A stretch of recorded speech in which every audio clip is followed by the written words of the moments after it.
کیا کبھی ایسا بھی ہوتا ہے کہ حکومت خود اپنے ہی خلاف مقدمہ کر دے؟ یہ کوئی خیالی سوال نہیں ہے۔ آج ہم پاکستان میں ایک ایسے ہی بہت ہی غیر معمولی آئینی تصادم کی گہرائی میں جائیں گے، جہاں دو طاقتور سرکاری ادارے ایک دوسرے کے آمنے سامنے آ کھڑے ہوئے۔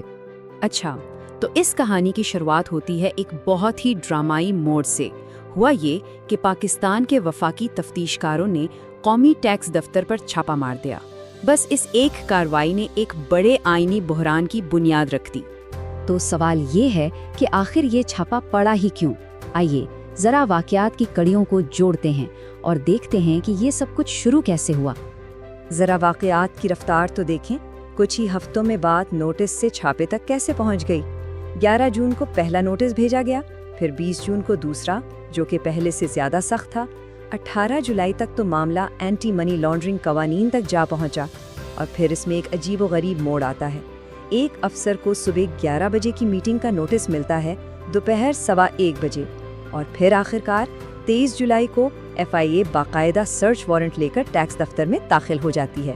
اب اس چھاپے کے جواب میں فیڈرل بورڈ آف ریونیو یعنی FBR ظاہر ہے خاموش تو نہیں بیٹھا، انہوں نے فوراً اپنی قانونی ڈھال اٹھا لی۔ چلیں دیکھتے ہیں کہ ان کے دفاعی دلائل آخر تھے کیا۔ FBR کے دلائل بنیادی طور پر 4 نکات کے گرد گھوم رہے ہیں۔ پہلی بات، ٹیکس دہندگان کی رازداری۔ انکم ٹیکس آرڈیننس کی دفعہ 216 کے تحت ٹیکس ریکارڈز کو انتہائی خفیہ رکھا جاتا ہے۔ دوسری بات، ایک نان ابسٹینٹیو شک، جس کا سیدھا مطلب یہ ہے کہ رازداری کا یہ اصول FIA ایکٹ سمیت باقی تمام قوانین پر فوقیت رکھتا ہے۔ تیسرا نقطہ یہ تھا کہ کسی بھی ایجنسی کو ان کے افسران کی تفتیش کے لیے پہلے FBR سے ہی اجازت لینا ضروری ہے۔ اور آخر میں انہوں نے اس چھاپے کو مبہم الزامات پر مبنی ایک بدنیتی پر مبنی فضول تلاشی قرار دے دیا۔ FBR کی وکیل محترمہ عاصمہ حمید نے عدالت میں اسی نقطے کو بہت زور دے کر پیش کیا۔ ان کا کہنا تھا کہ انکم ٹیکس آرڈیننس کی دفعہ 216(2) کی موجودگی میں FIA قانونی طور پر ان ریکارڈز کا مطالبہ کر ہی نہیں سکتی تھی، یا آپ کہہ لیں کہ ان کے پورے کیس کا مرکزی ستون تھا۔ لیکن کیا یہ معاملہ اتنا سیدھا تھا؟ جی نہیں، بالکل نہیں۔ کہانی کا دوسرا رخ بھی ہے۔ FIA اور دوسرے قانونی ماہرین کے پاس بھی اپنے مضبوط جوابی دلائل تھے، اور یہیں سے حکومت کا اندرونی اختلاف کھل کر سب کے سامنے آ جاتا ہے۔ اچھا، اب اس سے پہلے کہ ہم دوسرے فریق کے دلائل کو دیکھیں، ایک قانونی اصطلاح سمجھنا ضروری ہے، ایمیکس کیوری، جس کا مطلب ہے عدالت کا دوست۔ یہ ایک غیر جانبدار ماہر ہوتا ہے جسے عدالت کسی کیس پر معلومات یا اپنی ماہرانہ رائے دینے کے لیے مقرر کرتی ہے۔ اور اس کیس میں ایمیکس کیوری بیرسٹر شہریار ریاض نے ایک بہت ہی اہم نقطہ اٹھایا۔ ان کا کہنا تھا کہ قانون کا تحفظ ان کاموں کے لیے نہیں ہو سکتا جو بظاہر دھوکہ دہی یا بدعنوانی پر مبنی ہوں۔ مطلب یہ کہ رازداری کی آڑ میں مبینہ کرپشن کو چھپایا نہیں جا سکتا۔ یہ FBR کے موقف کا ایک بہت ہی براہ راست جواب تھا۔ پھر میدان میں آئے اٹارنی جنرل، اور انہوں نے ایک ایسا نقطہ اٹھایا جس نے بحث کا رخ ہی موڑ دیا۔ ان کا کہنا تھا کہ یہ معاملہ تو عدالت کا ہے ہی نہیں، یہ تو حکومت کا ایک اندرونی تنازع ہے جسے بند دروازوں کے پیچھے ہی حل ہونا چاہیے۔ اب عدالت کے سامنے چھاپے کی قانونی حیثیت سے بھی پہلے ایک بہت بنیادی سوال آ کھڑا ہوا، ایک ایسی قانونی پہیلی جسے حل کیے بغیر آگے بڑھنا ممکن تھا۔ یہ پہیلی متاثرہ فریق کے قانونی تصور کے گرد گھومتی ہے۔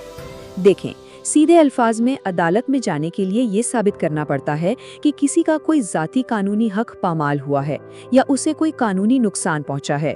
صرف اس لیے کہ ایک محکمہ دوسرے محکمے سے متفق نہیں، وہ اس پر مقدمہ نہیں کر سکتا۔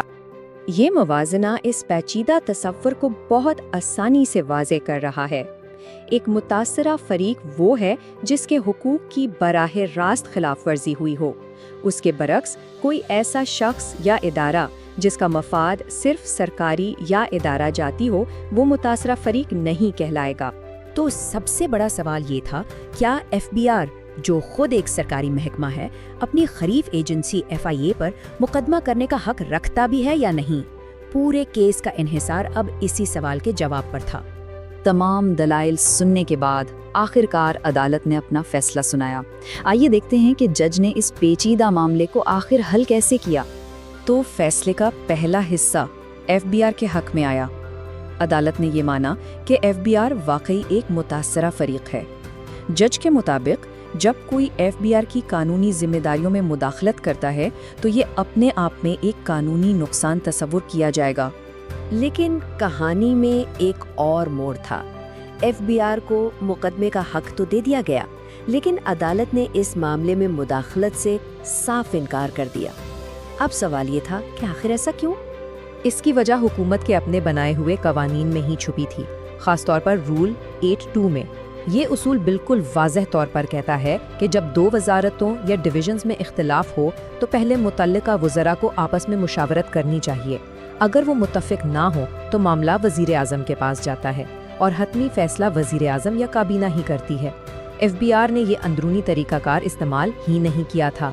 تو اصل نقطہ یہ تھا، عدالت کا دروازہ کھٹکھٹانے سے پہلے حکومت کو اپنے اندرونی مسائل خود حل کرنے کی کوشش کرنی چاہیے۔